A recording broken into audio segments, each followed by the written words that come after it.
পরবর্তী কর্মসূচি নিয়ে আমরা বিস্তারিত জানাবো। তবে আমাদের জুলাই পর্যন্ত একটা কর্মসূচি চলমান থাকবে, সেই কর্মসূচির ব্যাপারে এবং আজকে সামগ্রিক পরিস্থিতির ব্যাপারে আমাদের নেতৃবৃন্দ আজ রাত 9:30টায় খুলনা প্রেস ক্লাবে এখন চলবে। এমনি আহ্বায়ক সহ অন্য নেতারা কোথায় আছেন? ওনারা সবাই সুস্থ আছেন, ভালো আছেন।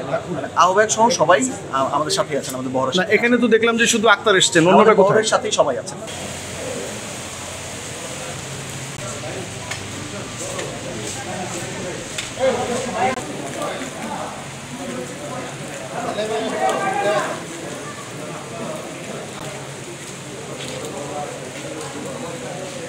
কালার এক্সপার্ট, জর্জ স্যাপ এবং মাইল্ড অন হ্যান্ডস টেকনোলজি সমৃদ্ধ অরিক্স ক্রিস্টাল ওয়াশ আপনার